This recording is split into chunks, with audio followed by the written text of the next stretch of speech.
Kali ini kita akan mempelajari pasar modal di mata pelajaran ekonomi.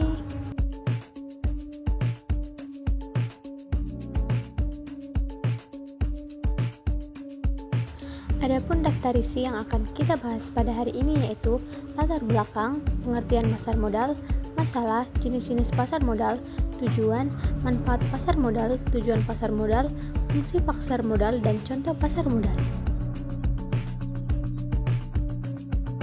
Adapun latar belakang yaitu pasar modal sendiri memiliki peran yang sangat besar dalam mendorong perekonomian suatu negara. Untuk itu, kita harus memahami seperti apa pasar modal itu. Yang kedua, kegiatan perekonomian dunia tak lepas dari peran penting kegiatan jual beli.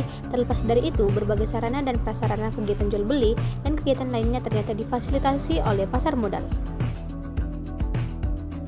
Adapun masalahnya yaitu bagaimana contoh dari pasar modal, apa saja tujuan dari pasar modal, apa saja manfaatnya, apa saja jenis-jenis pasar modal, dan bagaimana fungsi dari pasar modal. Adapun tujuannya yaitu memahami manfaat-manfaat dari pasar modal, mengetahui apa saja jenis-jenis pasar modal, memahami apa saja tujuan dari pasar modal, mengenal contoh-contoh dari pasar modal, dan mengetahui fungsi dari pasar modal. Kita akan masuk kepada topik yaitu pasar modal. Pasar modal merupakan sebuah wadah atau sarana di mana di dalamnya terdapat transaksi jual beli untuk berbagai jenis instrumen keuangan bagi perusahaan dan pemerintah. Adapun jenis-jenis pasar modal yang pertama pasar primer atau perdana yaitu pasar di mana FEV atau surat berharga diperdagangkan untuk pertama kalinya ke masyarakat sebelum dicatatkan di bursa efek. Yang kedua pasar sekunder yaitu kelanjutan dari pasar perdana, pasar di mana efek-efek yang telah dicatatkan di bursa efek diperjualbelikan. Yang ketiga bursa paralel adalah suatu pasar yang beroperasi di luar sistem resmi yang ada di mana barang dan jasa dapat ditukar atau dijual dengan harga yang berbeda dari harga resmi.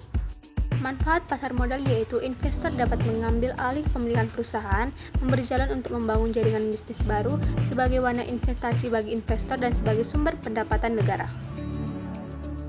Adapun tujuan dari pasar modal yaitu memberikan peluang kepada masyarakat untuk mengambil peran dalam pertumbuhan ekonomi, memberikan peluang atau kesempatan kepada masyarakat untuk menjadi bagian dari kepemilikan perusahaan, memberikan peluang kepada pelaku bisnis untuk memperoleh sumber modal dalam rangka melakukan ekspansi.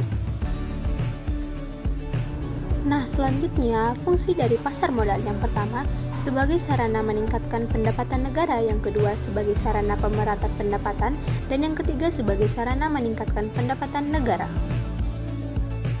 Nah, yang selanjutnya instrumen dari pasar modal, yaitu pertama saham, obligasi, dan reksadana. Yang pertama saham. Saham adalah surat bukti kepemilikan bagian dari perusahaan. Dengan membeli saham, investor memiliki hak atas sebagian kepemilikan perusahaan dan bisa mendapatkan dividen atau pembagian keuntungan. Yang kedua, obligasi. Obligasi adalah surat utang yang diterbitkan oleh perusahaan atau pemerintah untuk mendapatkan dana pinjaman. Pemilik obligasi akan menerima bunga secara periodik hingga jatuh tempo. Yang ketiga, reksadana. Reksadana adalah wadah pengelolaan dana dari masyarakat yang dikelola oleh manajer investasi. Reksadana menawarkan kemudahan investasi bagi masyarakat yang tidak memiliki cukup waktu atau pengetahuan untuk mengelola investasi secara langsung.